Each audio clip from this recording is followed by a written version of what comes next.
Yo, Laurent, Yo, we gotta go back to our usual intro. How you doing, bro? amazing, amazing. You And doing amazing? yeah, I'm doing amazing. But what's this? We have to go back to our usual intro. We usually start the pod with a Yo, Laurent, how you doing? I've been a little depressed the last couple weeks with all this Gunners bullshit. So I'm just trying to bring back the energy. Oh, okay, gotcha. Yeah, Yeah, no, but I mean, honestly, bro, things are chill here. Season's done. It's, season's not done. In fact, that tells me you're not a true Chelsea fan because of the FIFA Club World Cup. season's done, bro. I know what you're saying, but you know what I'm talking about. Season's done. But y yes, if you do look at it that way, yes, and I guess it continues. So yeah, we're looking forward to that though. Okay, Yeah, okay. yeah, yeah. CJ. Me, I'm chilling, man. I'm enjoying my water on this nice Friday, you know? Yeah, we're both sipping water tonight. Yeah, man. Before we get into the pod, for all the listeners, we had to switch up the schedule. We had a couple commitments that we couldn't try to avoid, so we do apologize for the pod coming out late. You're probably going to be listening to this Saturday morning. This is the only one that we're going to try to keep outside of our schedule, but typically we will be releasing it on Friday morning, so we do apologize in advance. Um, but before we started, I told the boys that I need 5 minutes just to rant. And if you want to skip this 5 minutes, I would say, right now, skip to like 7, 8 minutes, and then my rant will be over. All right. We are not we are an Arsenal podcast, okay? And I don't really want to be talking about this team that I'm going to be talking about for the next 5 minutes. Spurs. So Spurs won a trophy, which Arsenal hasn't done since 2020. It's the first time that they've won in 17 plus years, I believe. Um, we can no longer call them Spursy.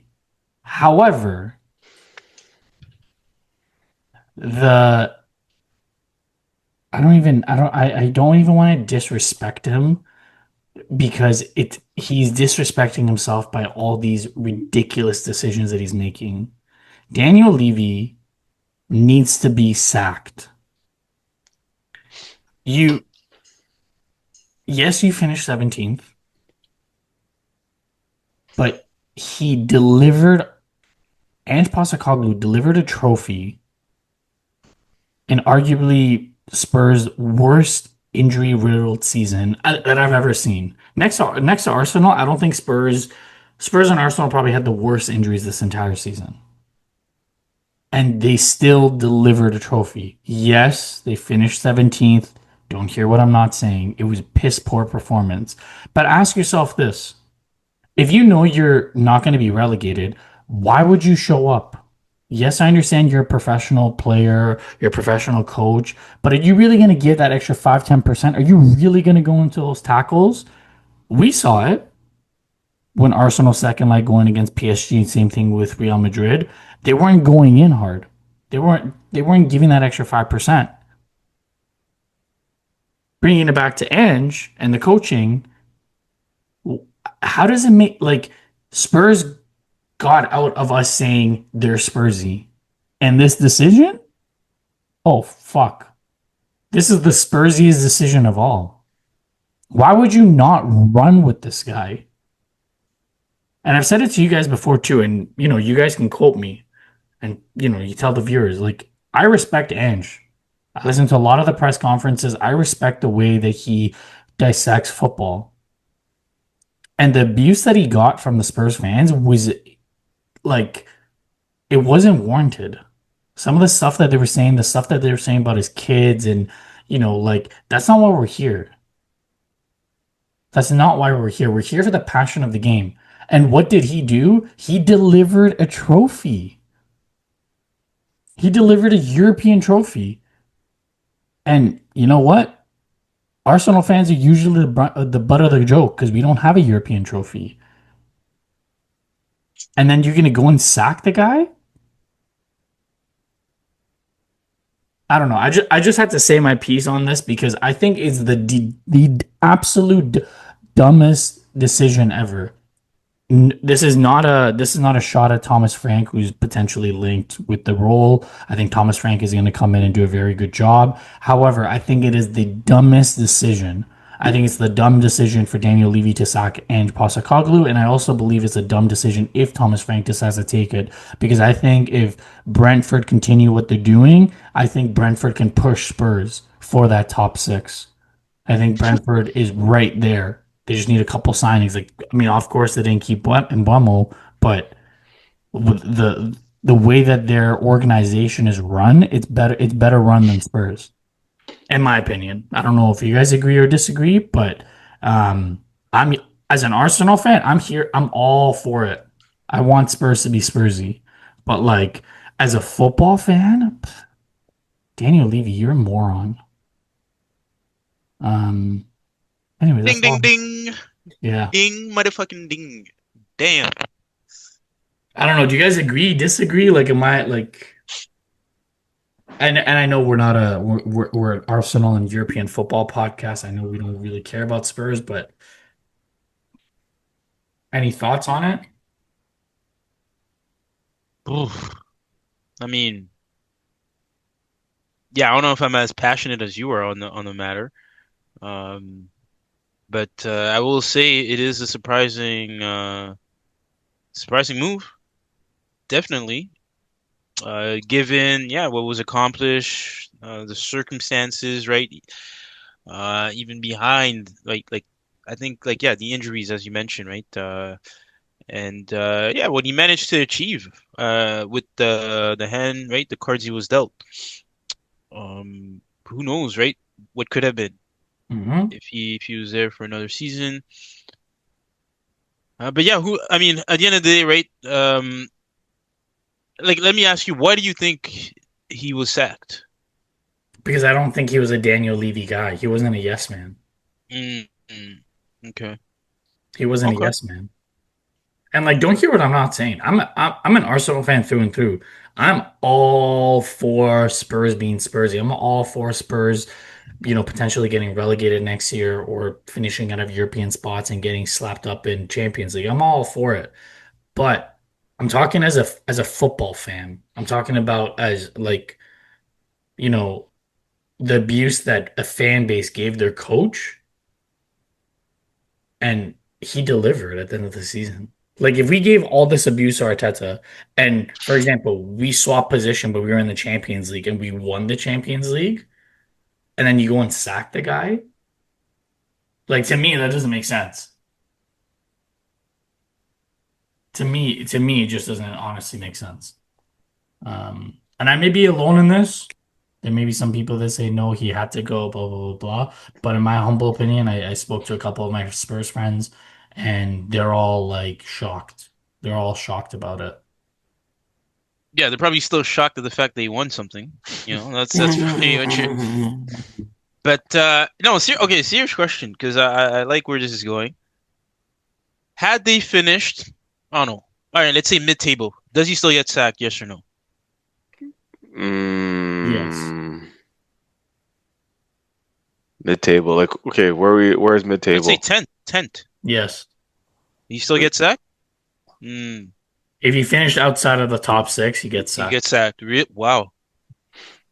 Are you saying like that's what you would do, or you think that's what Levy No, no, would that's do? what Levy would do. No, no, no. If it was me, no. After that injury-riddled season, no. I would give him till December. If it's me, I would give him till December. Because I've seen what he can do when he has all the players available. Like, let's not forget, not this past season that went, the year before that, they were top of the league for quite some time. Yeah, see, for the sake of offering a different perspective on this, I actually want to. I've been kind of hearing both sides for a while, and I kind of feel, funny enough, like I actually see, I hear right out of what you're saying, but I actually see the other side, which is a lot of what I've been hearing is that, from pundits and whatever, people saying that it's actually the right decision because Mhm.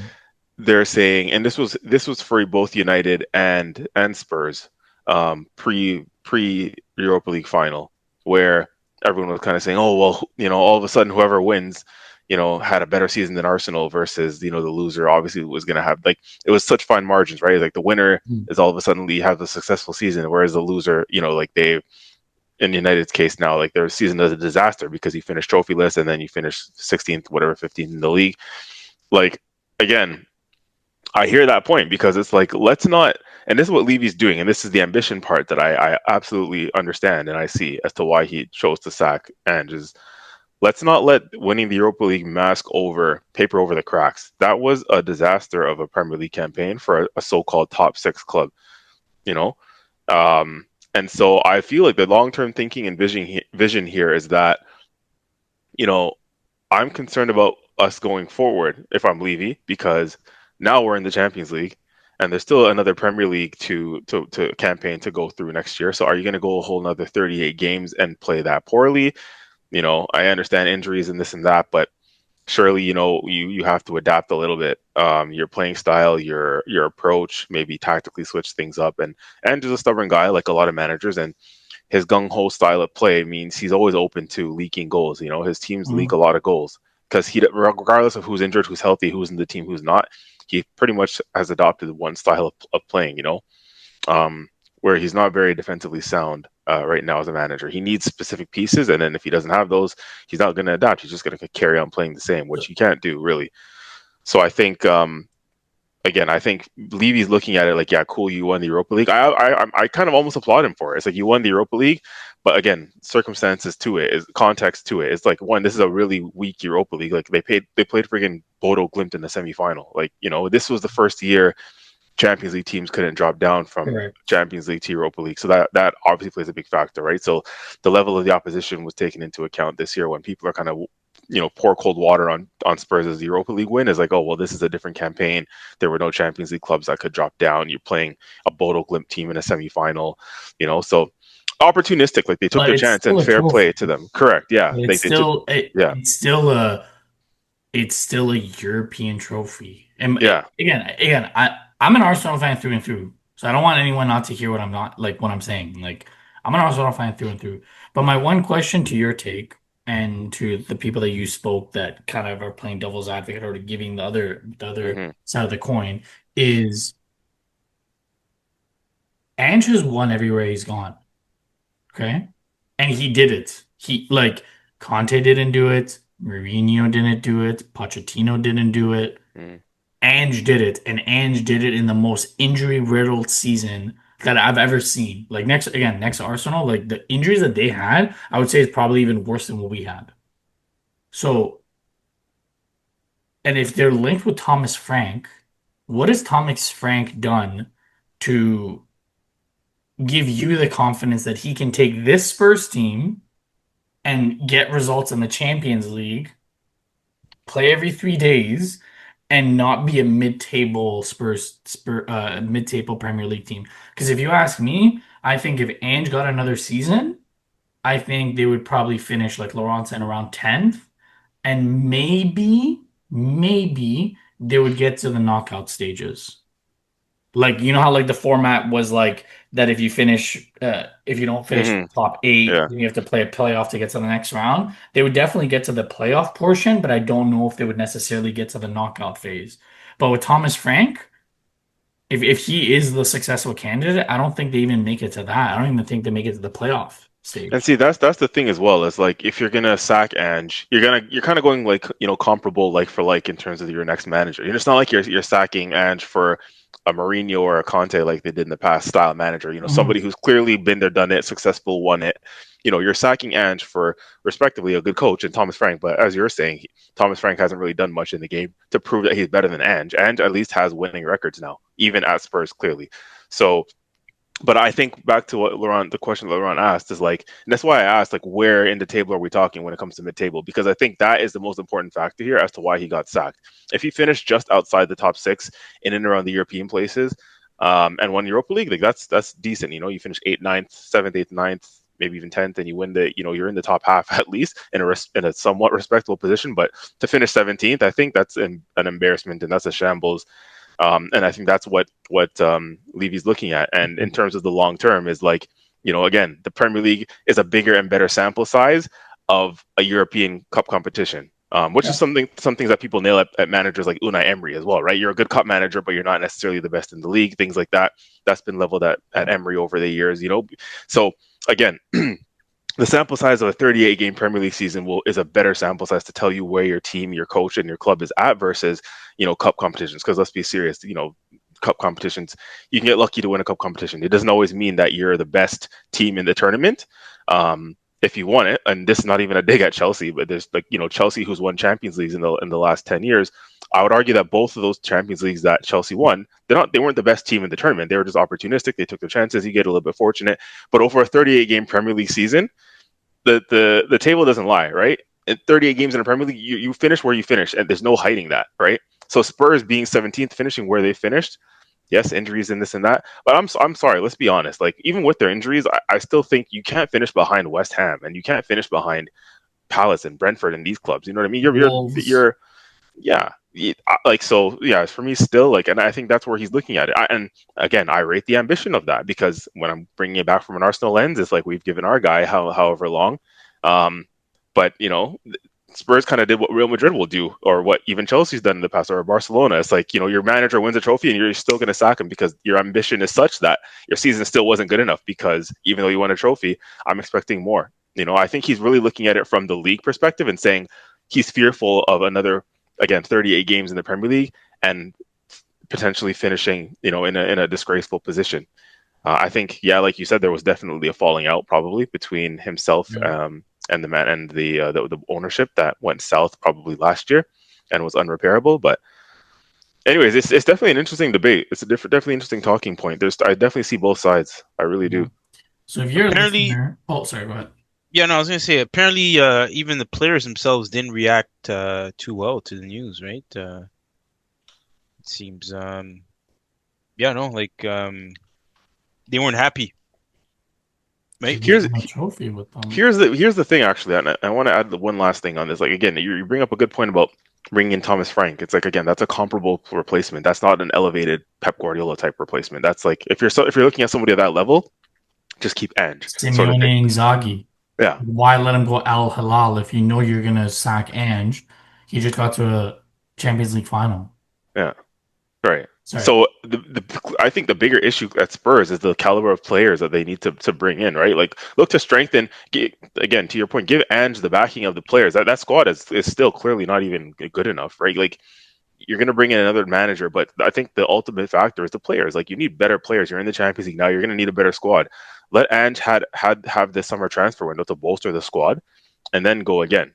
But you can bring in a manager, whatever manager you want right now, even a Pep Guardiola, to be honest. But with this squad, I think their squad is still not strong enough to compete in the Champions League or a Premier League and go on all fronts next year. That's the first order of business, is they need to improve the squad realistically.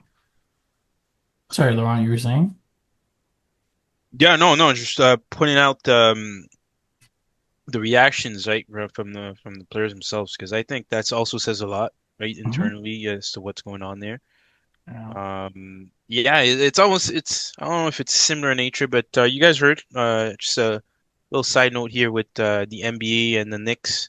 Tom Thibodeau was fired as well, and their star player on the Knicks, I think is Jalen Brunson. Brunson, yeah, he was not happy with it, right? Because you know why, right? Because they tried to get KD during the trade deadline, and KD said he doesn't want to play for Thibodeau.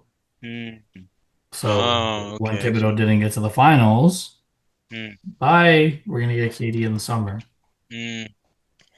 Allegedly. Sorry, let me just put that out there so I don't get sued. Allegedly. I don't get sued. Yo, Laurent's wearing blue, huh? Did you take that in, Merdad?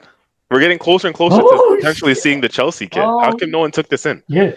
This is crazy, bro. Like, we're already, like, what? How many minutes? We're 20 minutes in. It's okay. It's okay. We already skipped the banter segment. No. This whole thing is banter segment. No. We haven't even come to Arsenal. But before we move on from this segment, if you're a Spurs fan or if you're just a football fan, pop us a comment on what you think. Do you think sacks and sacking was warranted, not warranted, and why? And we'll share your comments and thoughts on the next pod. But quickly, as always, I know we're 20 minutes in, but joined by my co-host, my brothers, Laurent, um, and my boy CJ. We Yes, sir. always, I'm the hopeless optimist. CJ's the realist. Oh my God, my drink is exploding. Um, but yeah, so this pod is pretty much us talking about transfers or the lack thereof. Um, yeah, I don't, yeah, this Lack thereof from an Arsenal persuasion. Let's Yeah, just this put it that awkward way. pause is a foreshadowing of what's transpired already for Arsenal. Everybody Um, else seems to be active. Like, yeah, Liam Delap, Reinders is at City now. Um, there's movement everywhere. There's movement everywhere in the Premier League. Even United and Buemo, you know, Yeah, that's they're crazy. yeah. That one right there.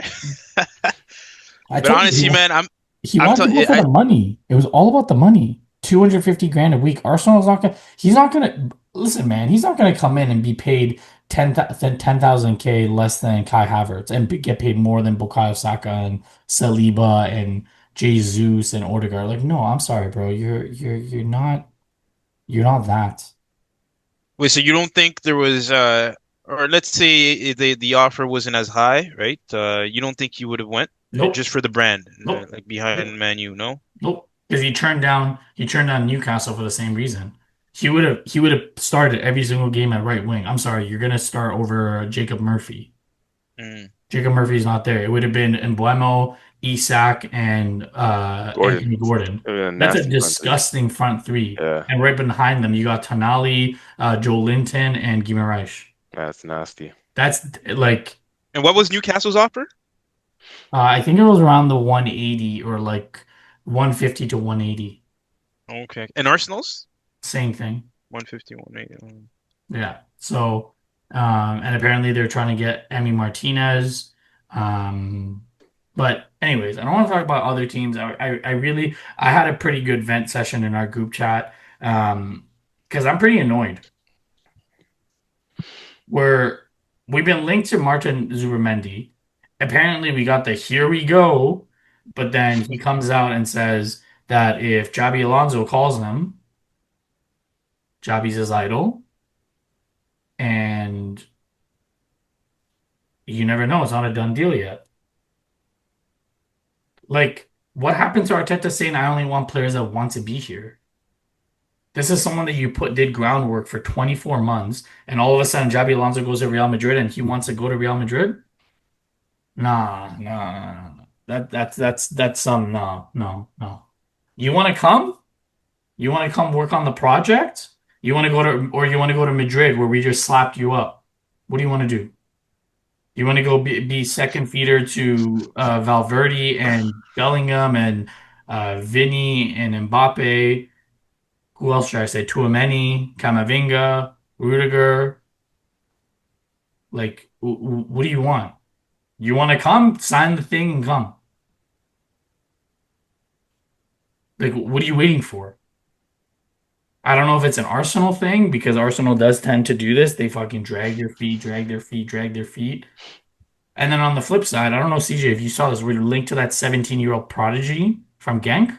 Hmm. Um, Is the Greek guy? yeah, Konstantinos Yeah, yeah, Karitas. yeah. Apparently, we're trying to pay 40 mil for him, roughly.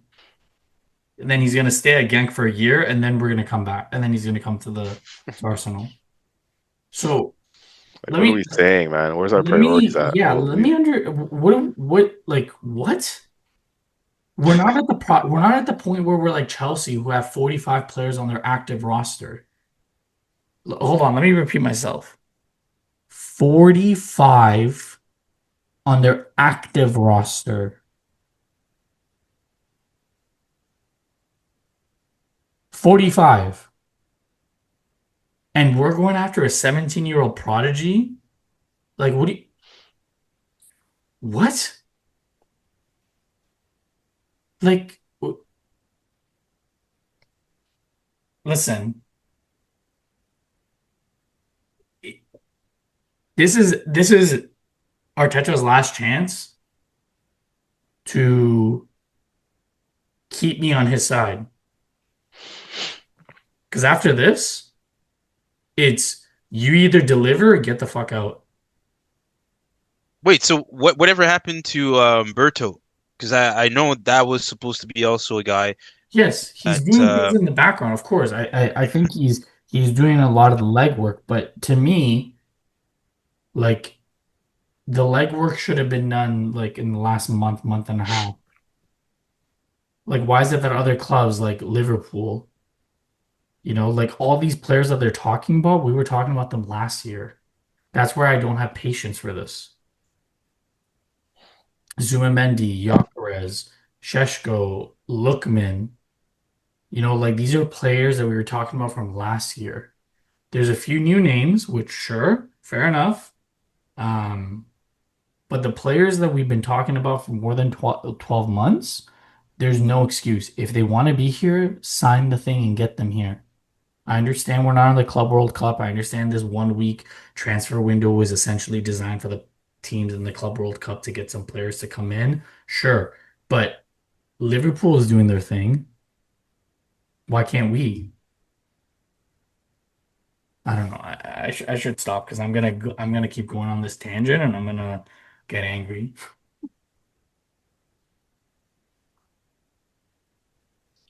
Laurent, you have anything to say before I jump in? You've been awfully quiet listening to us rant this week about it.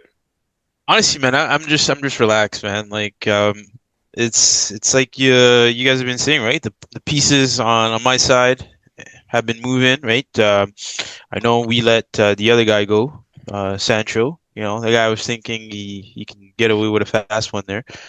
But yeah, no, that the lap signing, I'd be interested to see how he performs, right?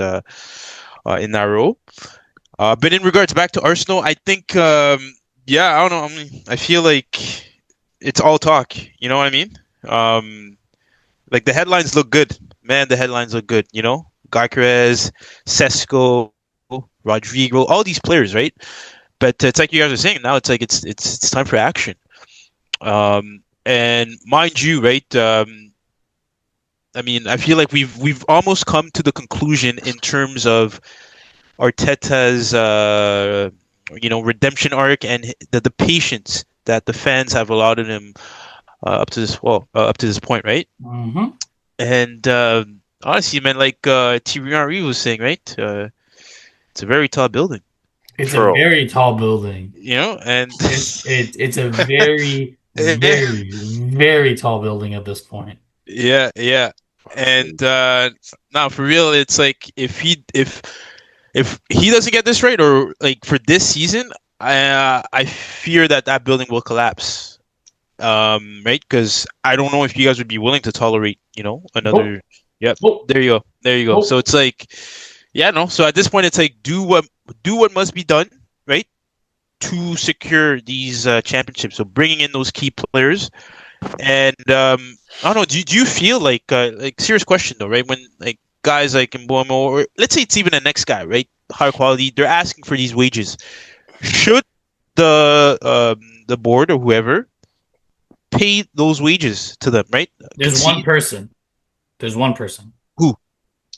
You shouldn't even ask me that question. There's one person that I would break the wage structure. CJ probably knows who I'm thinking. Mm-hmm. Gyökeres? Nope.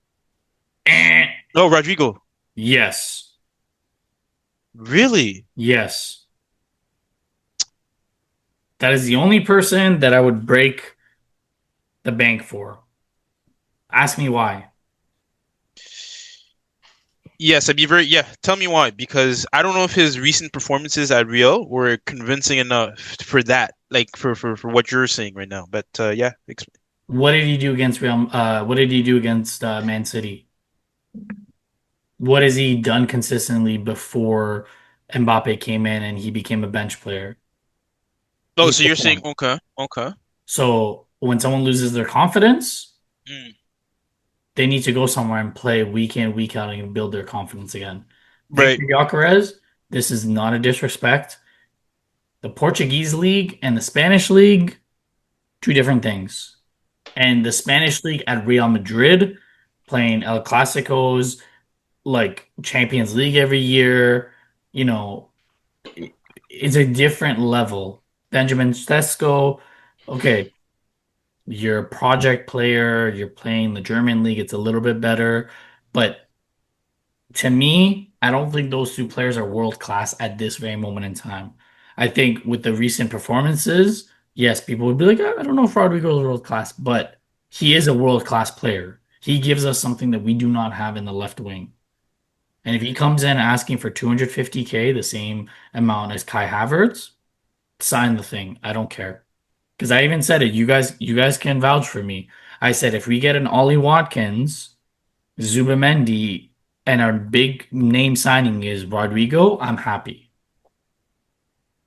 But if we get like, I don't know, Sesko and like some next you, no. Like I want like go for it. And if we're comparing like Nico Williams versus Rodrigo, Rodrigo's proven it. Year in and year out. This was the first year that he didn't prove it. Well, and you think he's ready for the physicality Yes. of the Premier League? Yeah, he'll be fine. Yes. Yeah. He'll be fine. You're forgetting he's South American. Those South American boys, they don't mess around. Have you watched the Copa? I mean Neymar is South American, but bro, if you were to Okay. put that guy, There's an you know what I mean? exception to Like, the rule. Same thing with Burkina Faso, okay? oh yeah, there's always an exception. I got you. I got you. You know? Okay, okay. But no, yeah, CJ, what are your thoughts on that?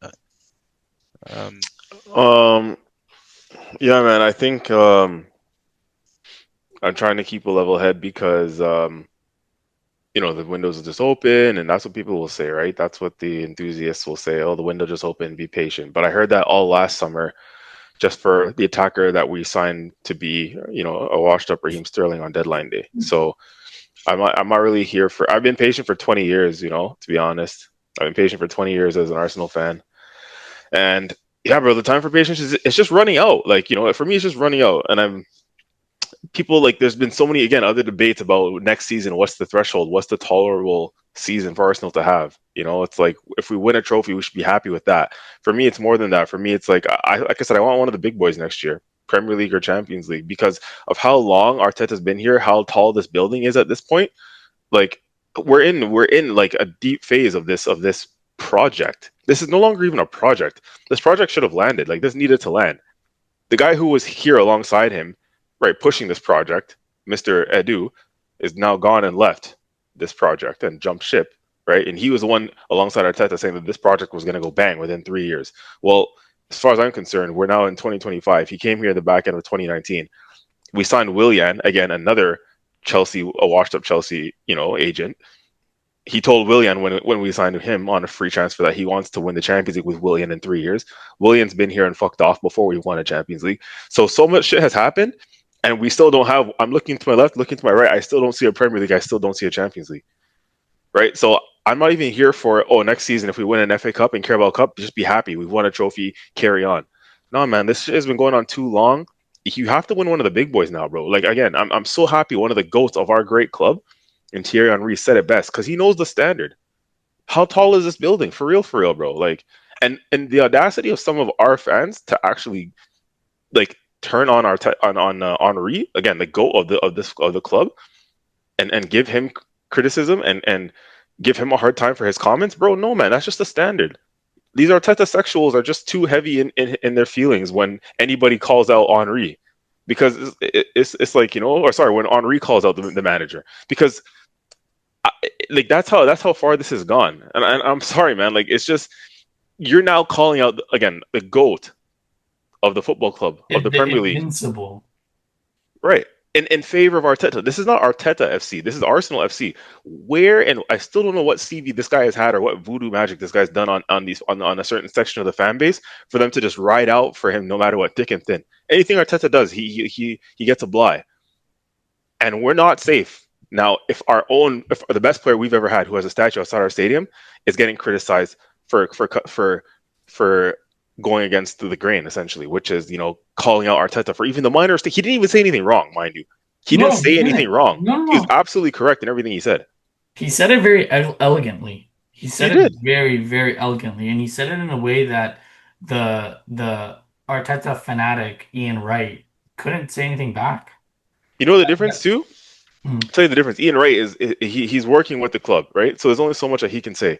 Ian Wright can't come out and be honest with his criticism because he's employed by the club. He does advertisements, he goes on tours with the club, this and that. So it's sad when I hear like Ian Wright. I love Wrighty because he is real. He calls the Premier League out in certain times. He'll call referees out, this and that, and he will call out the club, like our own club, at certain times. But he's very selective because, like I said, he's employed with the club, so he doesn't want to imagine trying to call out your own employer in the media, right? Ian Wright's not going to do that. He gets a lot of work with Arsenal, and they pay him for certain things, like I said, advertisements and so on.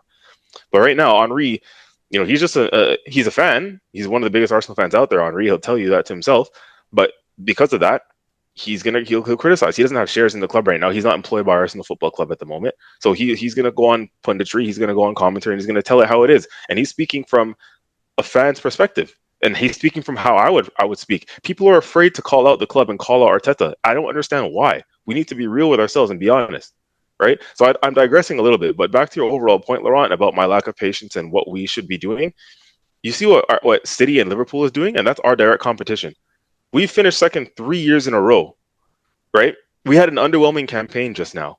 So who really should be the first team to be getting players through the door already? Considering we didn't do anything in January, considering we did fuck all really last summer. Who should be the first club with players already in the door?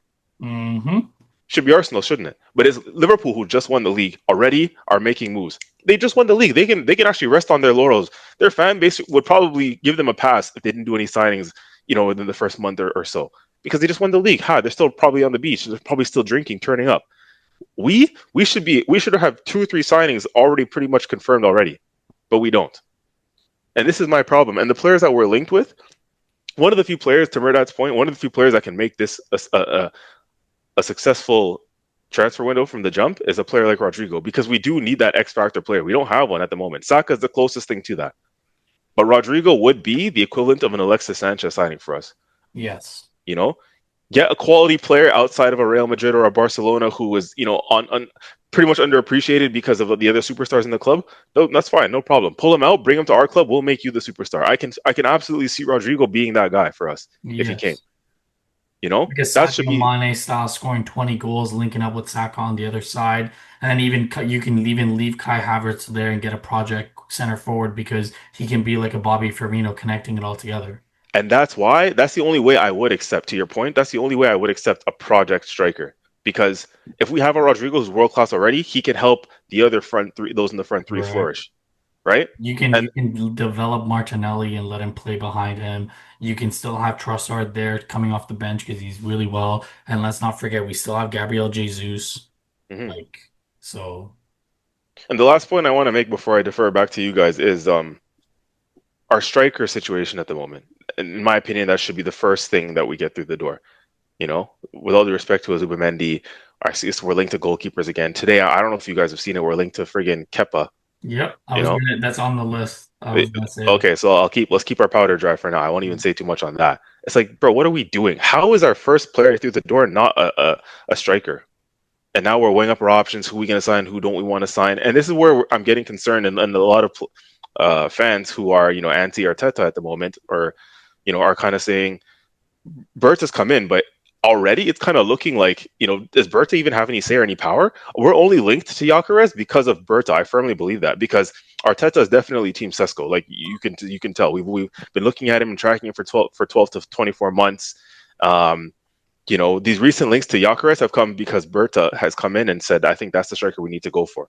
Now it seems like they're going to be aligned in the end. If we go for Sesko, I've been hearing rumblings that Berta's given his sign off on that as well. If we did go for a Sesko, but it's Berto the one that's actually been pushing for Gyökeres as the priority striker, and I'm all for Gyökeres as the priority striker. And let me tell you why. He's older, yes, but he's banged goals. Yes, he's playing in the Portuguese league, but he's banged goals in the Champions League. He's banged goals in his club, his country for Sweden. Mind you, he plays up top with another certain Alexander Isak, who's another world class striker, right? But Gyökeres does it on the international stage just as much as Isak is doing. The eye test sometimes tells you everything you need to know. That's a gunman finisher. That's a proven striker, right? I see him and I see the way he finishes, and I can see what he would do in our team. And I just think it would be the Holland effect because of the chances that we create, right? We love XG and all that nonsense. I hear Arsenal fans talking about XG after PSG won the Champions League, and we were one of the few teams to have a better XG than nonsense, bro. I don't care about XG. Give me a finisher, give me a proven finisher, and then we'll talk about conversion rate and XGs and this and that, right? I see Gyökeres, and he would just score goals in his eyes with his eyes closed in our team. The way Saka puts balls into the box, the Odegaards of the world, right? We create so many chances. We need a gunman to be on the end of these chances. Mm-hmm. And for me, it's just a case of perfect fit, right? You get Gyökeres out of that Portuguese league. He even did it in England. He's got experience in England as well. So he's done it in England. He scored goals in his domestic campaign. Yes, he scored 40 goals in Portuguese league, but okay, you're not going to score 40 goals in the Premier League. But if you score half of that, that's 20 goals a season as a striker. That's you're considered a top striker in the Premier League if you score at least 20 goals. So he's not going to score 40 in the Premier League, but if you score at least 20, I'm still more than happy with that. You don't just lose your finishing. I don't even think we need 20. I think we just need someone who's going to come in and score at least 15 because he's going to open the door for other players. For other players, right? Yeah. Like we don't need someone who come in and score 25, 30 goals because we keep getting goals from all over. And correct. I think what he's going to do is if he even scores 10, the amount of pressure that he's going to take off of Saka, Martinelli, Trossard, Odegaard, I think they're going to start banging goals, and I wouldn't be shocked if we have 5, 6 players on 10 goals rather than just 1 or 2 players. You know, like I think that's the difference that Victor Gyökeres or like even like an Erling Haaland does to a team. They take so much of the attention away that there's so many gaps opened that other players can come in and score.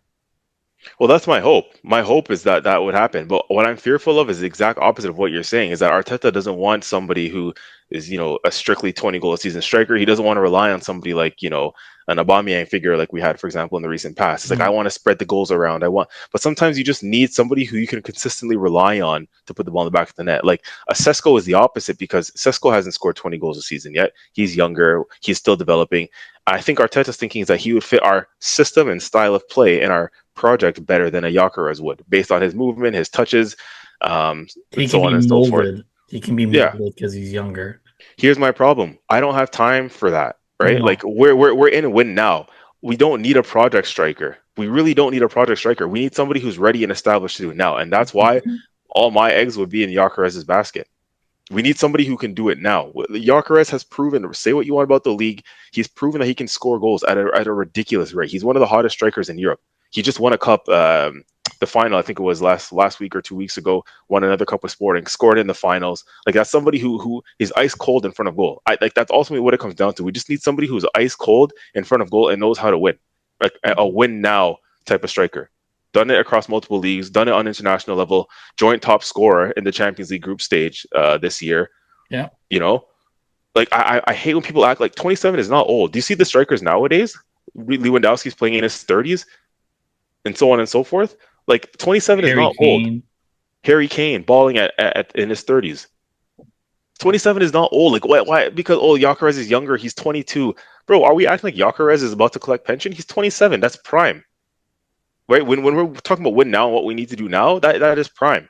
When Man United took Van Persie off of us, Van Persie was 29 years old. What did he do? He went and won them the league the next year. I need somebody who's going to do me that. I don't need a Sesko, with all due respect, who's going to be good in 5 years. We don't have time for 5 years, guys. The only way that I would take a Sesko is if we get Rodrigo. Yeah, I agree. That's the caveat. Like to me, if we get Rodrigo, I don't give a fuck who comes in as number 9. Because I think Rodrigo, Havertz, Saka, for me, my opinion alone, I think that's fine. And I think the other players that we have that can come off the bench and rotate, I think that's good enough. I think that's good enough because I don't disagree with that actually. I actually don't like if we do get a Rodrigo, somebody of that caliber, then yeah, Sesko is fine. Even like a Rafael Leao or Rodrigo, someone who causes like mayhem and will open up spaces for other players. Because Rodrigo will attract 2-3 players towards him. Correct. Rafael Leao, the same thing. Maybe their off-ball work rate isn't the same, but Like to me, that's the caliber of a winger that I would need for me to not care who comes in as a number nine. Yeah, I agree. Yeah. No excuses, hard stop. Like no excuses. If we get a Sesko and even as good as this player that I'm going to name is, a Morgan Rogers, I still wouldn't be happy. No. Morgan Rogers has proven it in the Premier League, but not what I'm looking for when I'm considering that next year is the end all be all for this project, in my opinion. Hmm. So, even an Adamala Lookman, you could maybe try to convince me because he's, in his prime, he has had a huge resurgence. But again, I don't think he's world class. So, like, if we're debating between that, I'd rather have Morgan Rogers and Gyökeres rather than Morgan Rogers and Sesko. Like I need that world class winger. Period. I wouldn't even want Nico Williams because I still think Nico Williams is a project player. And to say that he wants 300 grand a week, I'm Yeah, he's sorry, you're bugging. not Lamine Yamal. Like, you're not.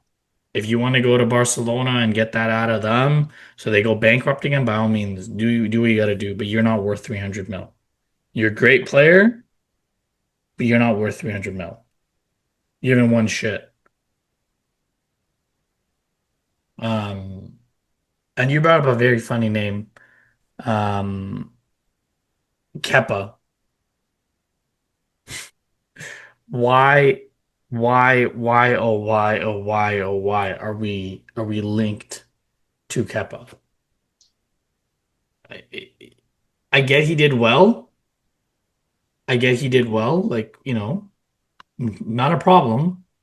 He did well for Bournemouth, but let's not forget Maurizio Sarri, couple of years back. You remember the game I'm talking about, CJ? I mean, he didn't come off for the Yes, penalty. yes, in the cup final, right? Yes. Yeah, You really think Arteta's gonna put up with that? yeah. And hold on, why are we talking about keepers? I understand we need to get someone in. We can't have a Neto style player, but why are we even talking about keepers? I understand Chelsea have 45 players, and I understand that Chelsea, they need to get rid of people, but really, that's the best that we can do. Joan Garcia is gonna, from the looks of it, is going to Barcelona. Again, another player that apparently we were, deal was signed, but pen to paper, it wasn't, I guess. Um, but again, it seems like we're like, and I hate to say it, it's like the what if we got this player, we would have done like enough. Do the thing. Like that I know you remember this. You remember when we got Mezzoroso Of course, man. out of nowhere? Alexis Sanchez, like Aubameyang. Just get it done. Get it fucking done. Show your ambition. Would It's you say that? Oh, sorry, continue. And no, I'll no, ask you no. after. All I was gonna off with it is this window. Like, sure, we just signed Gabriel till 2029, but this window is going to show Lewis Skelly, Saliba, Saka, Odegaard, Martinelli, like Yuri and Timber. Are you really trying to help these players win? Or are you just here for the business? Like, do you have a Daniel Levy model? Do you have any ambition? Do you genuinely have ambition? And right now, I understand again, don't hear what I'm not saying. I understand that this window right now is for the people who play the Club World Cup and yada yada yada. I don't give a shit about any of that. Liverpool's not in the FIFA Yeah, Club I was World gonna Cup. say. Like Manchester United is not in the FIFA Club World Cup. So like, sorry for all the explicit, but the fuck you mean that this wind like that we don't need to do anything in this window? What do you mean? Anyway, sorry, CJ, you were gonna say? No, I was gonna say like there's this theory that and I just want to bring it back to because you brought up again Alexis Sanchez, Mesut Ozil, Aubameyang. When we signed those guys, we were still sort of in a similar, not similar, but we were in like a more of a banter era than what we are in now. Because now we're actually competing again, to be fair. But when we signed the Ozils and the Alexis Sanchez's and the Aubameyangs, we were still in our droughts. We weren't anywhere near competing for titles and things like that. But we still managed to get those players under in an Arsene Wenger era, and those were players that you just mentioned, right? Those are players of personality. And I would say those are the last set of players that we signed that were, already established world class players. Okay, some may say Declan Rice. Declan Rice was bordering world class at the time, but again, those three names that we just mentioned, Ozil, Sanchez, Aubameyang, they've done it in the game, right? They were already established world class players. They were already win now players at the time that we signed them, and we haven't signed anybody like that really since Arteta's been here. So the common question that I want to pose to you, even Laurent, if you want to chime in as well, like from what we're seeing of Arteta, he seems like a control freak. We can all see that, right? So much so in how he's on the touchline, literally almost on the field in game, having that joystick, that virtual that metaphorical joystick in his hand, controlling the players, telling them where to be, telling Saka where to stand, what to do next. Like it's almost like he wants to control everyone on the team and on the pitch. So my question to you guys is like, we haven't signed that kind of caliber of player and already established big personality in the game. And there's a common theory that Arteta doesn't like those kind of players, because he still wants to be able to have, I mean, he's still a young manager in the game himself, right? So he's not a Pep or a Fergie or a Wenger or even a Jose Mourinho who can manage big players and big egos. Maybe the fear that he has is some players who are established at that level might come in and say, who's this Arteta guy, man? I'm still going to do my thing. I'm not going to listen to you and your instruction. I am who I am. I am Rodrigo, or I am whatever. I come from this level of club, and I've won trophies. So, who are you to kind of control me, right? So in terms of the Gyökeres and Sesko debate, and I know Gyökeres isn't, proven to be like a world-class Isaac level or Henry level striker, but he's got a bit of personality. He bangs goals. He's clearly a confident guy. Whereas Sesko, younger, again, he's still developing. Maybe Arteta thinks that he can control that kind of striker more than a Gyökeres or even a Rodrigo or something like that. You see what I mean? Like, do you subscribe to that he likes to get players that he feels, he can sort of more control? Even Ivan Toney to a certain extent. I heard rumblings of they didn't like his attitude, and that's why, we didn't go for him at the time either, because he's got a big ego and he's got an attitude. I don't know. What do you think? I definitely feel like there's substance to that theory. Bringing in players that younger players that he can kind of have a stranglehold over, and develop and mold them into his way of thinking, and kind of not corrupt, just sounds like a negative word, but kind of twist their way of thinking, their mindset into what he wants, as opposed to giving them the freedom to express themselves and do what they want to do, sort of thing, Laurent, what do you think? I mean, I'm curious for your take as an outsider. I think yeah, like I've heard that theory proposed before. I mean, going back to the joystick reference because that's funny. I mean, he definitely is on the touchline, but I mean, L1 triangle, L1 square, yeah, L1 triangle, L1 square, L1 okay, circle, circle, circle. Well, because we're so predictable as times as a team. And Laurent, your perspective is good on this because you watched us enough now to see it. You made comments yourself, most recently as in the Champions League, watching us when we played PSG. When you're like, Saka, like, what are you doing? Things like that. You can see it. Fans can see it. Mm. So, I don't know. Like, what do you think? I mean, in terms of the personalities, right? Because I think right, you have to okay, you kind of if I were to take like at the extreme, you have a guy like Balotelli. Okay, so how big of a personality are we talking, right?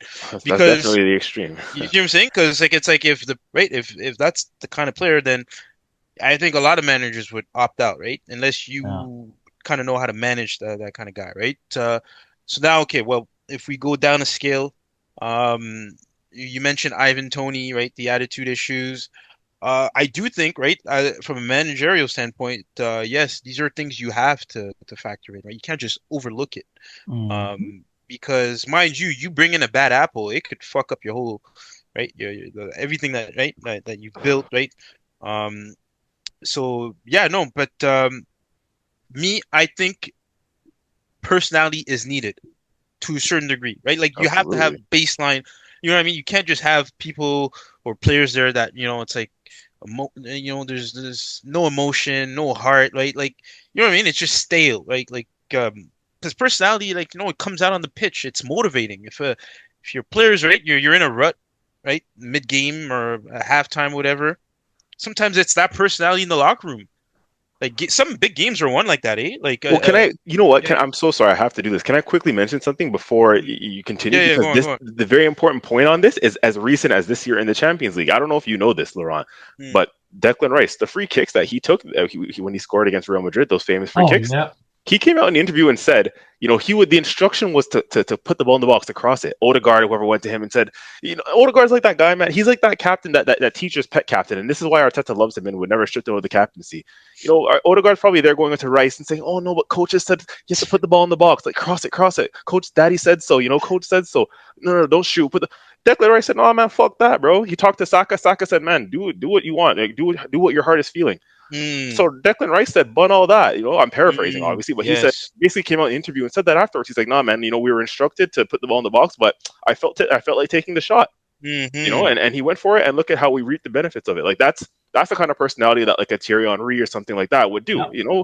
Forget what the coach Yes. says with respect and respectfully. I'm going to do what I feel is right on the pitch at this moment in time.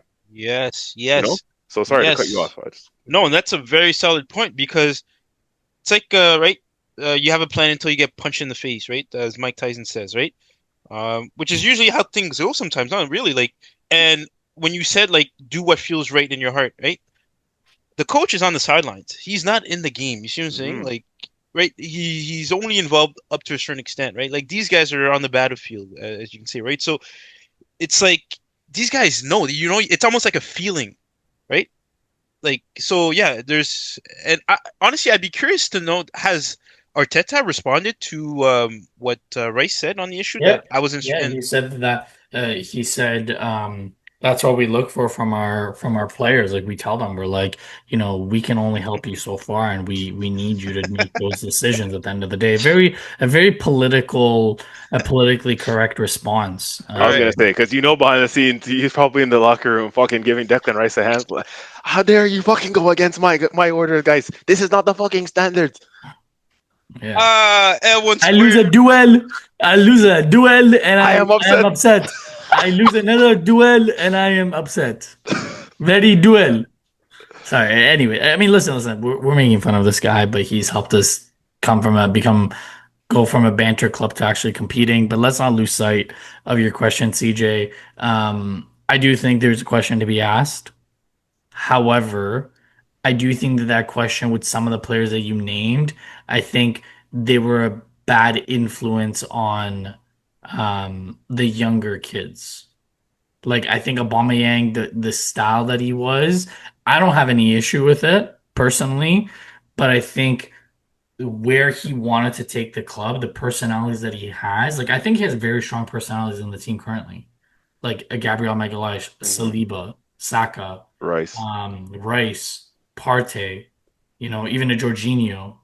Like I think there are strong personalities, but I think their goal is in one direction, right? Whereas an Aubameyang, a free soul, even a Lacazette, Ozil, not I actually wouldn't say a Sanchez. And I wouldn't even say Ozil to a certain extent. I think outside of football, I think maybe, but like an Aubameyang, a Lacazette, and Ivan Toney, for example, like there there's so much that comes with it, like a Marcus Rashford, right? There's so much that comes outside of football, and I think he wants to keep the limelight away from them and kind of, from a certain extent, protect and just keep everything in-house.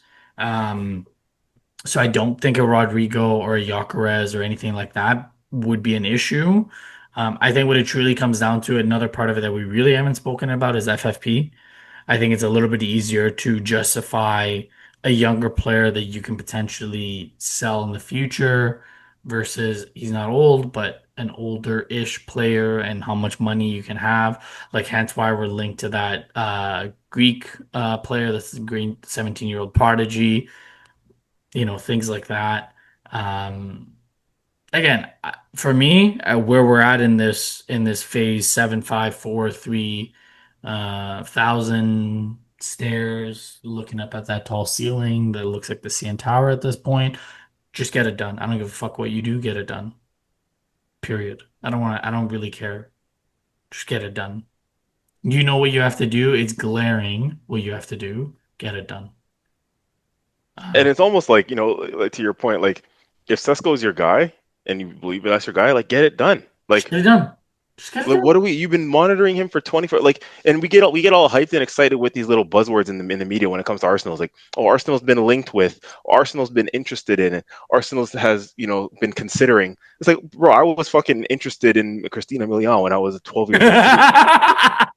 Doesn't mean I'm gonna have a chance. You know what I mean? Like Arsenal's considering, Arsenal's linked with, Arsenal has an interest in. Fuck out of here with all those buzzwords, bro. Get that shit done. Liverpool was linked with Frimpong, and within 2-3 days after the initial link, signed. Same with City this week with Reinders and them players. Who's the left back that City just signed from Wolves? Ryan Aitnori. Bro, how long did that link drag on? Did we hear about that last year, 2 months ago? Nope. No, Within the it was same three week, we hear days. the link, it's done. It's 3 days. That's the kind of shit we never do. Yeah. Some of the plays, because I do want to get to one more segment before we slowly wrap it up. Just for some of the fans who and listeners who haven't heard, like again, the main players, Gyökeres, Rodrigo, Sesko. We did touch very briefly on Kepa, Ademola Lookman, Morgan Rogers has been there as a link, Martin Zubamendi, and the Greece Wonder Boy from Genk, Konstantinos Karatasas. Sorry if I butchered that for any Greek listeners. Some of the departures, and I really don't want to spend too much time on this because some of the players are like meh. I'm not gonna even say the first name. If you need to ask me who the first person is, all you need to look up is Chelsea, and then you'll know who I'm talking about. Tavares has joined Lazio permanently. Jorginho looks like he's going to Palmeiras. Tierney is going back to Celtic, and Fabio Vieira is returning from loan. There was a massive list of like academy kids who were released as well, and again some of the other contractual updates that were released. But we didn't see Thomas Partey, and it does look like that we are going to be able to keep Thomas Partey. He did turn down a contract from Barcelona, apparently. So that's a good sign, and that makes me happy because if we don't somehow get Martin Zubamendi, keeping Thomas Partey is going to be critical for our season, even with Zubamendi there, but even more so without a Zubamendi signing. Um, the one thing I do want to touch on, wait, before I move on from that, CJ, any thoughts on some of the departures? Nope. Adios, Raheem Sterling. It was nice knowing you. Good luck. Thank you. Thank you for saying the name that shall not be named again, Yeah, the like shade is Voldemort. real towards Chelsea, man. It It's is not. really. That's not even a Chelsea No, thing, it's man. not It's even just a like, Chelsea yo, dig. No, no, No, no. no, no, but I'm just saying, like from the beginning of the podcast, man. Like Kepa, like who else did we mention it? It's just like oh, you guys, Willian. yeah, Willian, yeah, you guys are just jabbing, bro. I just been like trying to, Listen, bro, Don't act like you you're claim these catching players either, strays. bro. You don't even claim Sterling right now. You guys want him out the door just as much as we do. I mean, at the end of the day, man, it's still a Chelsea player, bro. Matter of fact, Okay, so then hold on. You take, know what? Start him at the FIFA Club Board Club. Start him there, FIFA he's not Club even gonna Board get in Club. the roster for that, bro. But he's a Chelsea player. He's on the active roster, 45 mans deep. Uh, Um, Matter of fact, bro, take Kai Havertz back too. Shit. no, Gee, no, no, no, no, no, no, no. Now you're no, no. Now Yeah, you're that's gee. Murdad's boy, bro. no, My no, bad. no, That's no, Murdad's boy. no. Yeah, whatever happened to Project Shaker? I What? don't know, but he's been in the gym apparently, so Arteta's foaming out the mouth again. Um, Fuck sakes, bro. let's switch gears to quickly to the UEFA Nations League. Germany, Portugal. Portugal edged out. I believe it was a 2-1 victory, if I'm not mistaken. Let me just quickly fact check myself. I believe, yes, it was a 2-1 Francisco Conceição and the ageless wonder Cristiano Ronaldo scored for Portugal, and Florian Wirtz, who looks to be a Liverpool player shortly. Um, man, Cristiano, this man is some next level fucking voodoo. I don't know how much money he spends on his body, like how much stem cells and stuff he uses. This man is constantly banging goals. But the real game that we want to talk about, Spain versus France. What if did you guys catch the game? No, I didn't I get to see did. the highlights. Oh my Lord. CJ. That was a joke of a game, bro. Oh my gosh. If I'm a French supporter, that was a joke of a fucking game, Oh man. my gosh. An That was- embarrassment, a fucking disgrace. Especially after Desgracia, desgracia. like how many guys on that team? Well, I don't know how many. Like I know Dembele, Doué, whoever else, bro, won the Champions League, Yeah. and it's like, but to their credit, bro, they weren't even like the problems, bro. It was the defense. Like I can't even. Konate. Yeah. That boy Konate, bro. Yo, Like, you got turned inside out. Kalulu and not like what? fucking not First of all, not what the hell is- Kalua. I'm talking about Kalulu. what the hell is Longley doing in French? Yeah, France? yo, yeah, That's problem precisely. number one, bro. Precisely Because I that. think Saliba, like they were missing. Yeah.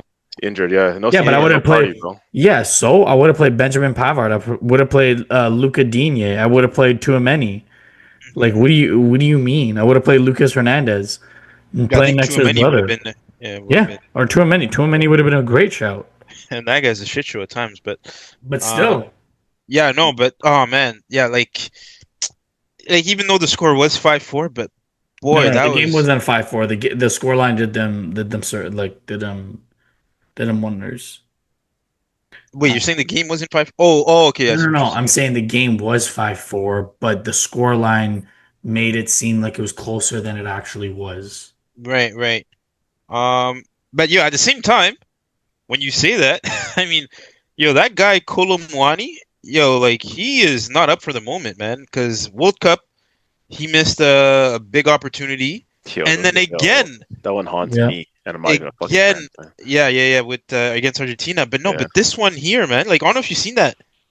DJ Deschamps bro, DJ Deschamps was like Arteta, like trying to tell them, bro, like just circle, double tap, circle, like keep the ball down. Yeah, no, that France had the chance to, tie it.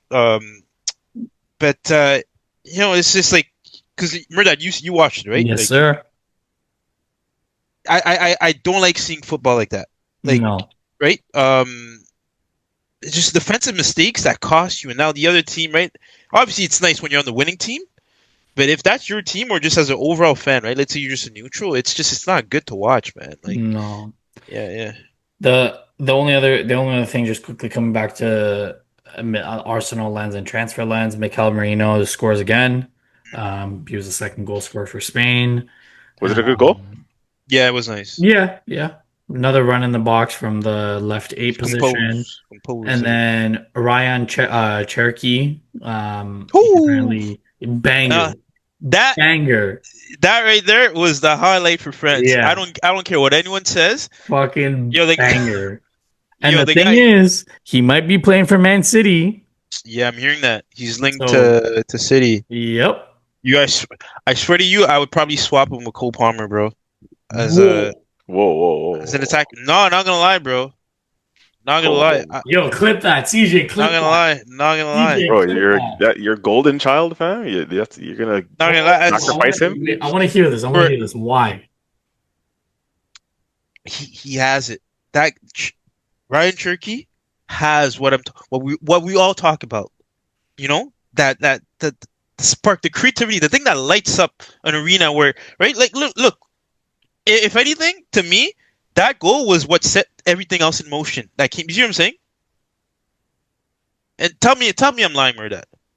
Tell me I'm lying, bro. It's just No, I'm not. I'm just saying. But yeah, and Cole it's Palmer like is the reason why you guys won Conference League. I listen. So I for me, don't. it's- I don't disagree, but I'm seeing the way Ryan trick, bro. He's cheeky, bro. Cheeky, like he. It's. I want to. Bro. Maybe I might be proven wrong, but I honestly think if he comes to this league, um, he might even perform better than Cole Palmer, bro. Like, given the right to go, because he's truly a class player, bro, and it's been recognized, right? It's been recognized. I think all over, right? Mind you, also the call up to the French national team and all of that. But no, man, he's a class player, bro. Very class. And it's these are the type of goals that he scored in Ligue 1, right? Um, mind you, I don't favor the league. You guys already know that, but I can recognize a class player when you see it, right? So, and let's be real, man. Let's be real. How many players, Merdad? How many players would have did what he did in that situation? No, You know what I'm saying? Heck, I don't even know if Cole Palmer would have did that. Like, you see it, right? Like, and it's just no. fair. Yeah. So we're set up for a very interesting final, Portugal versus Spain, June 8th as Allianz, and I believe that's this Sunday. Lamine Yamal versus Cristiano Ronaldo.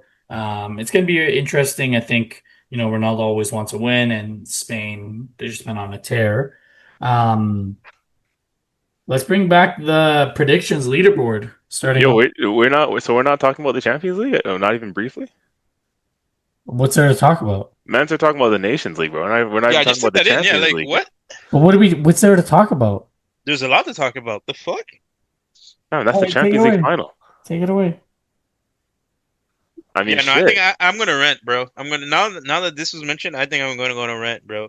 All What right, the on you, bro. fuck was that? That Yeah, I talked about like France and that performance, but bro, Inter, and if I'm an Inter fan, I am fucking livid, absolutely livid, bro.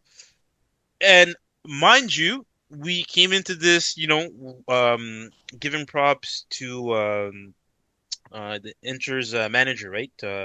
Simeone and Uh, Inzaghi. yeah, given his performance in the past final and just his overall performance with the team and his system.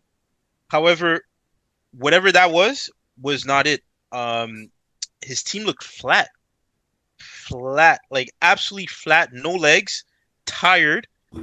The left back that they kept, I'm surprised, bro. I'm surprised that guy even had to start after the shambles of a performance he had against Barcelona. I don't know whose idea was to put him back in. And mind you, again, he got substituted out, right? Yeah, he got cooked. Nah, man, it's like how do you, bro? You just gave them a record for the most what's it called, for the biggest Margin, right? margin in a Champions League final, bro. And it's like at no point did they really look like they were gonna do anything. Nope. Yeah. Yeah, no, it's like, oh man, that was horrid, bro. Horrid to watch. They haven't even conceded that many goals really all tournament, and then they hold 5 in one game. Like, They conceded one goal. prior to the semifinals. I know Yes. the Barcelona Inter games were goal Right, fest, right. but up to that point, like prior to the semifinal, even like they were known for the best defense all tournament, and I don't know what happened in that final, bro. And then bringing it back to the Arsenal lens, as we always have to do, is like if Arsenal gets to the finals and plays that Inter team, would Arsenal have won? If Inter is going to show up like that, it makes you think like shit. If we had just gotten past PSG, you fancy your chances against Inter if they're going to play like that. 100%. I mean, yeah, ifs, right? Yeah, of course, yeah. Shoulda, woulda, coulda. Yeah, but okay, mind you, right? Let's not discredit what PSG did. No, not at all. No. Because okay, I gotta point. This I will respect. Like like I said, I don't fuck with Liga, but and credit to Merdad for right. You recognize what their manager Enrique. Mm-hmm. Luis Enrique, Yeah, Luis Enrique. What he did for PSG, he rejuvenated that team. And mind you, as a result of this, you've seen the clip that surfaced online with him giving Mbappe the speech, and then you contrast that with Dembele in that position, in that picture of him. of Dembele, almost like like a bull ready to charge the keeper the moment that the ball comes into play, right? The work rate, Kvaratskhelia tracking Unreal. back, Unreal. track. And he hasn't been there the What, entire time. bro? Unreal. This is a team that is up 4-4. I think they were Yeah, up yeah, 4-0 at four that nil up. point. Yeah, Yeah. yeah. 4-0, and then bro. This is what I'm asking for, bro. From and I'm saying that this should be the standard at all levels, bro. Yeah. Like no matter the skill level, that's the work rate. May That's the I work just on rate. that one point? Yeah. I just want to capitalize on this point. To any Arsenal fan who says, you can't be asking Saka to be running back and Martinelli to be running back, Huh? here's the evidence. Yeah, Here's no. the evidence. Desiree, Dembele, Kvaratskhelia, Neves, Vitinha, Fabian Ruiz. They're on you, Hmm. right? Yes, maybe our physios and our doctors, maybe they need to maybe chill in the training sessions, but they're on you. So I don't want to hear no excuse about, oh, we should take it easy on Saka. Like every 3 days, they did it. Hmm. So it's not an excuse. And mind you, Dembele was a hospital player when he was at Barcelona. He was in and out of the hospital. So what changed? His genetics are still the same. His hamstrings are still the same. So to any Arsenal fan who thinks, oh, we need to take it easy on Saka and do what they did with Salah, no, we have a different play style. It's possible. So yeah, the reason why I brushed over the Champions League, honestly, there isn't really, like you said, it was abysmal. It was terrible. It was absolutely terrible. I stopped watching after it was 3-0. I was like, well, what am I wasting my time here for? Well, The you were also women's at you were Champions League also at the final was good. Diamond. You're also at the Diamond, weren't you? You couldn't What? watch it. You were also at the Diamond though too, weren't you? You couldn't even really watch it anyways. Weren't you playing No, no, no, baseball? no, no, no. Oh It was no. in between games. Hmm. I was watching it on my iPad. I just want to say real quick on that, and this comes from like, no saltiness at all. Obviously, we said we weren't going to watch the final, or at least I said I wasn't going to watch the final in the end. And I know from a neutral's perspective, no one really wanted to see a slapping like that in a final. I wouldn't want to I'm not taking any credit away from PSG. I think the best team actually won the tournament, man. Like they look like Yep. a real good side. Like Luis Enrique's really done his thing. The way he's converted Dembele into a proper number nine, the way he has them pressing. Kvaratskhelia, that signing in January is the signing of the year, bro. Like you talk about market opportunities, and we as Arsenal and Arteta and the club talk about market opportunities. There's no bigger market opportunity than that. In a day and age where the market's inflated in terms of what these players are going for, to get Kvaratskhelia for 60 odd mil in January, what a bargain, bro. He's one of the best left wingers in the world. I don't care. He would fit right in our system in terms of what he does, work rate on and off the ball. I just don't Mhm. understand how we let that one pass, but that could be another rant, so I'm not going to touch on that. But what a signing. He completed their front three. Now they have a wonder kid on the right in Doué. They have Dembele, who's a rejuvenated star already in the game, and his position's been revamped. And they have Kvaratskhelia on the left. Like in that midfield behind them, bro, Vitinha, we barely even given him any airtime. That's one of the best midfielders in the world at this moment in time. You know, their fullbacks, I love their fullbacks, Mendes and Hakimi. Mm. Bro, like their whole team is just so exciting to watch. And And they then you got a got six, Barcola coming off the bench. bro, like fam, that team is filthy, man. And the way they're just so exciting to watch, and I love the way they play. And again, there's no big superstar names like of the Messi, Neymar, Mbappe caliber level in there.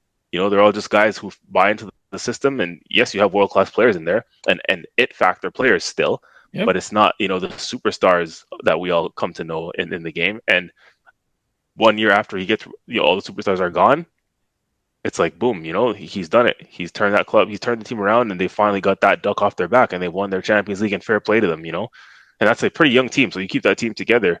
They go again. I hope they absolutely smash Spurs in the Super Cup.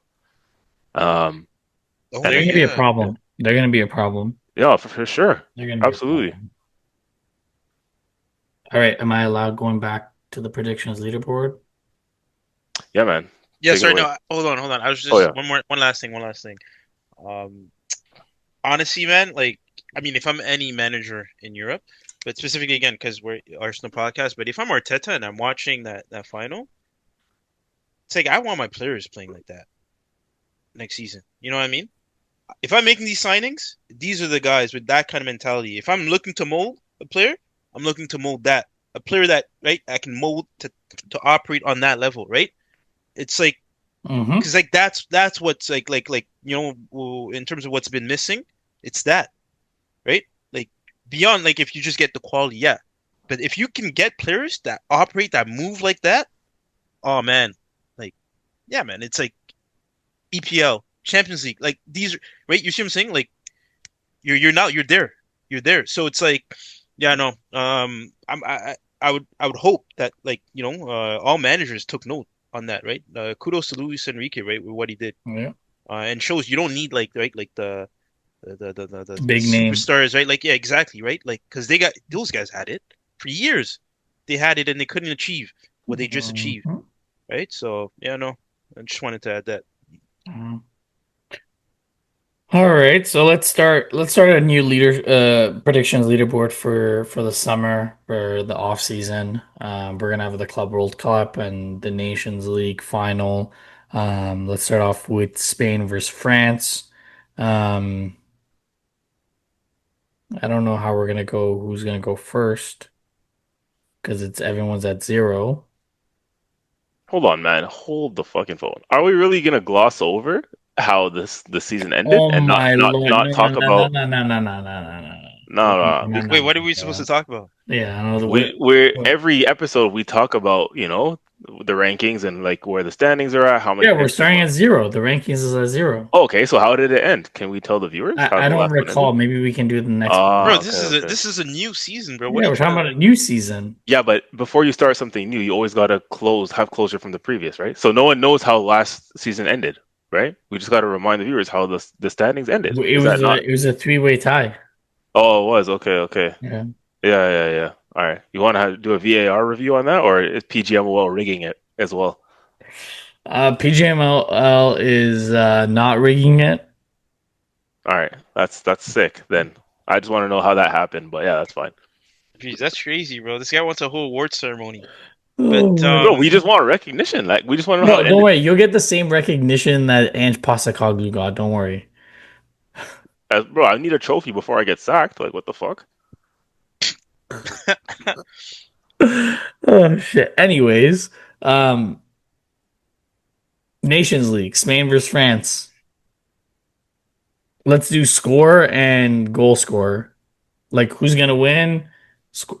Yeah, who's gonna win and goal scorer and what score?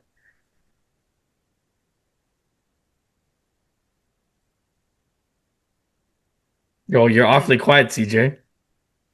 Bro, I'm not. You guys think I'm participating in this? I'm gonna tell you guys from now, I'm not participating in shit until we set the record straight on how this leaderboard went. You guys are some yo, fucking kids, bro.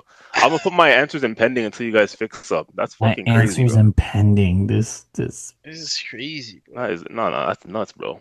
We don't like that shit. Wait, what do you want from us, bro? Will, we didn't discuss what the winner gets yet. We should talk Bro, about that the winner offline. gets nothing. Easy to say now when you haven't won.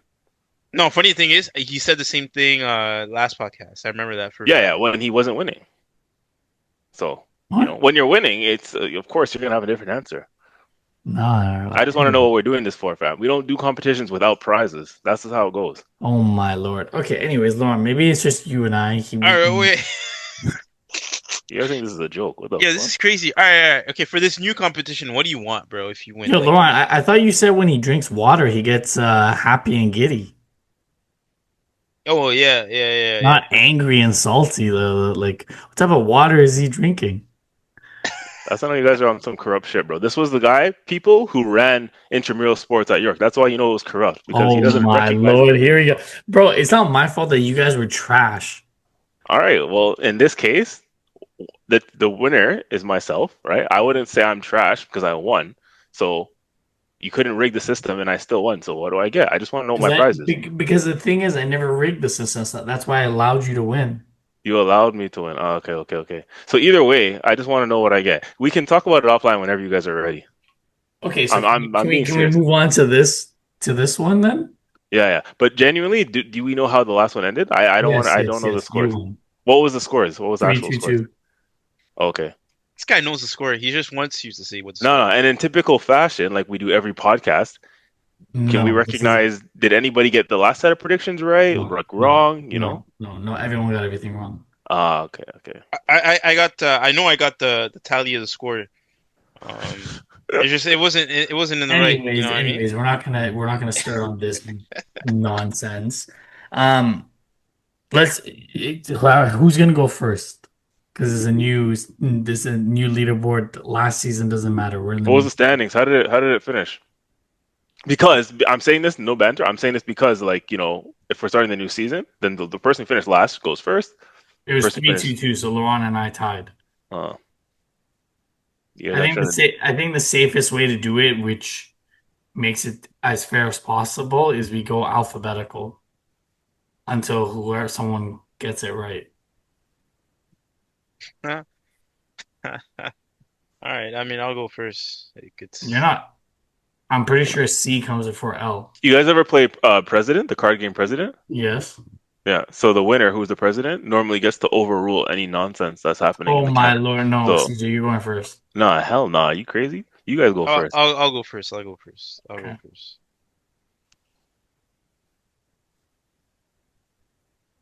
What are we predicting? Nations League? Spain versus France, yeah. Spain versus Portugal, isn't it? Oh, sorry. Portugal, sorry. See, you got me all fucked up. Yeah, I'm gonna say yeah, I'm gonna give a Murdad-esque prediction. Oh shit, come on down. This guy's gonna say penalties. Yeah, I'm gonna say 2-2. Ronaldo. Okay. I'll give him that. I'll give him that. I feel like the guy would like Who wins? Who wins on extra time or PK? Portugal. Extra time or PK? PK. PK. Okay. CJ? I'm using my winning card to go last. So that's the You card I already got used now. your winning card to reorder this, so you're gonna go. No, bro, I'm going last. You think I'm joking? I'm going last, man. Damn. Yo, why is this guy such a little Until you guys fix up, I'm gonna make this difficult.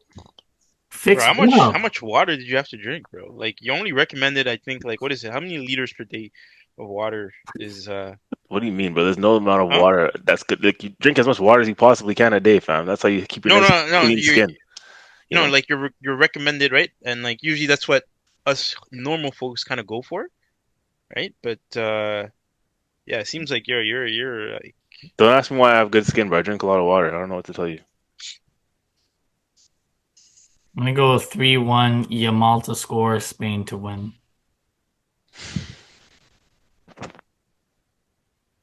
Man, I don't even give a fuck. It's off season, bro. What do we? Nations League, Spain.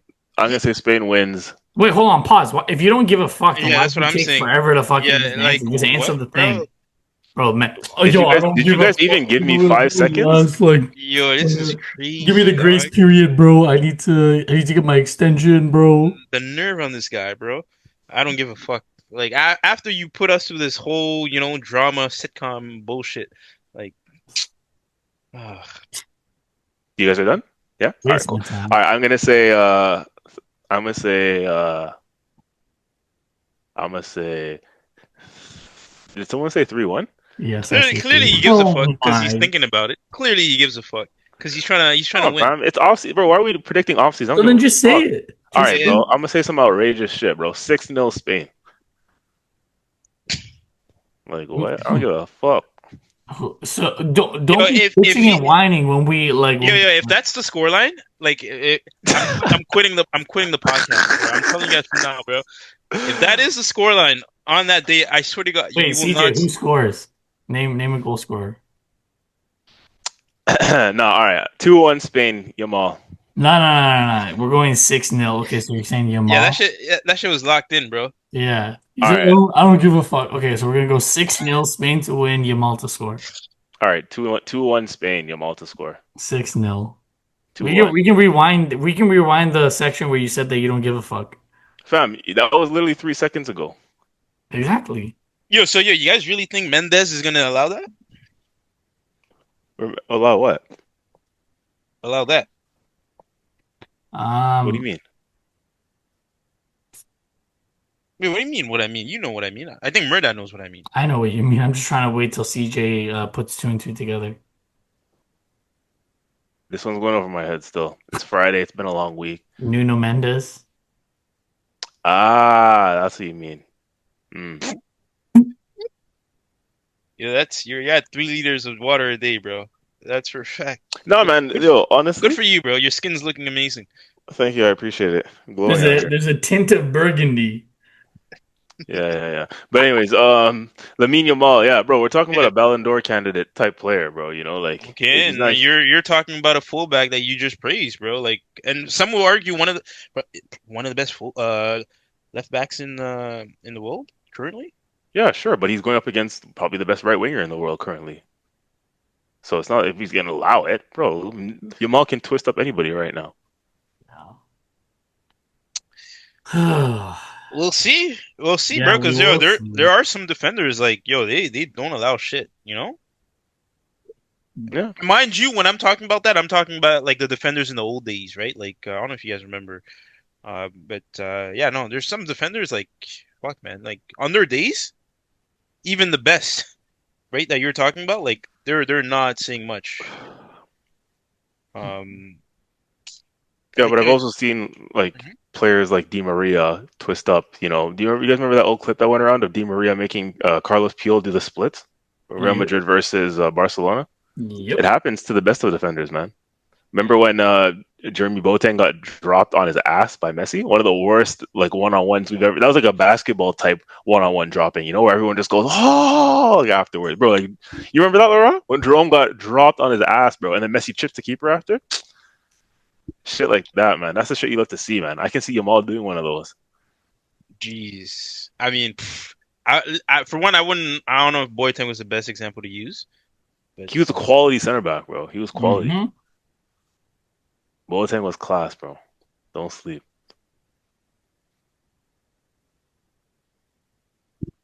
Anyways, on that bombshell, next episode, we're gonna do the team of the season, Premier League and Champions League. Um, and again, like I said, the starting of the pod, we do apologize for the late release. We had a couple conflicts between the three of us that we couldn't get out of. Um, that's a lie because we are officially on Jamaican Standard Time, and that is why we were. Is he it? Yeah. No, I'm fucking with y'all. Yeah. um, so yeah, we'll try not to make this a habit. But as always, you know, hit the subscribe, hit that like button. We're going to be here week in, week out until the Premier League gets kick-started again. Once the Premier League gets kick-started, we're going to come at you twice a week. Leave a comment. We'll more than happily discuss your comments on the pod. Um, yeah, you two fellas got anything else to say before we wrap it up? The usual. Like, subscribe. Feel free, don't be afraid to comment on all platforms, right? We'd love to engage with you guys. And yeah, no, just looking forward to a new season. Looking forward to the final coming up. Let us know, right? Even who you guys think is going to take that. And soon I'll be personally looking forward to another trophy in the Club World Cup.